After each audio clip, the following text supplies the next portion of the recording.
It's time for an upcycle, part 20 of my little series I like to call What Would I Do With It, where I show you how I would rework or restyle vintage or thrift items. And today I've got a couple for you, including this little bar caddy. Check it out. Number one, found this thrifting for just a few bucks. It is actually for bar cart accessories. However, the accessories are not on it. It's a very nice piece. But what else can I use it for since it's missing its accessories?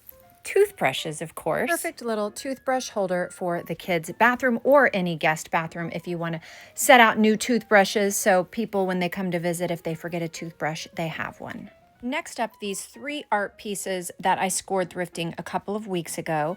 We've got Matisse, Cezanne, and Picasso. I love the prints. However, I'm not a fan of the lamination around them. So what I'm just going to do is cut all of that off of each piece. Then I'm going to use these little inexpensive frames that I've had forever that I keep rotating around through artwork. And I'm going to change the backing. Instead of using the black backing that was in the little frame, it's just a little plastic frame with glass on top. I'm going to put in some cream colored cardstock, and then I'm going to take a little bit of double-sided sticky tape and center each piece in the frame, and then I will put the glass back on top. Then I have three new pieces of art to hang in my front entryway. Since I'm restyling my front console anyway, these are absolutely perfect. Next up, I scored these two little lanterns at Goodwill. They definitely needed a cleanup for sure. I love the idea of making them into a little bit of table art as well as a little light situation. Of course, y'all know I love a good lighting situation. I already had in mind when I purchased this art book on clearance that I was going to use some of the pages for different projects, so this is absolutely perfect. And then, of course, some remote-controlled battery-operated lights. And then I just cut out some art pieces that I liked, and I didn't mind that on the book there was writing on the opposite page. You know, when the light shines through, you kind of think, oh, are you going to see that through?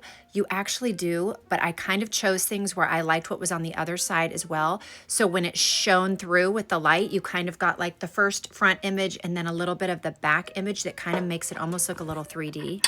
I cut them so they would all fit in nicely, nice and flat, and then I just use a little bit of double-sided sticky tape to get them to hold in place. Then I actually took a rechargeable battery-operated light bulb and hung it up in the top of the lantern as well, so I'd get light shining from the top and then coming up from the bottom. I'm choosing to leave one side completely open, but you could always fill in all four sides with artwork. See how you can see the picture that's on the back kind of shining through, and it just looks cool. Like this is like a knife that looks like it's going through the gentleman that I first initially put on there. So fun and so cool. You can really customize this however you want for any kind of dinner party, different themes. You can cover all four sides again if you want.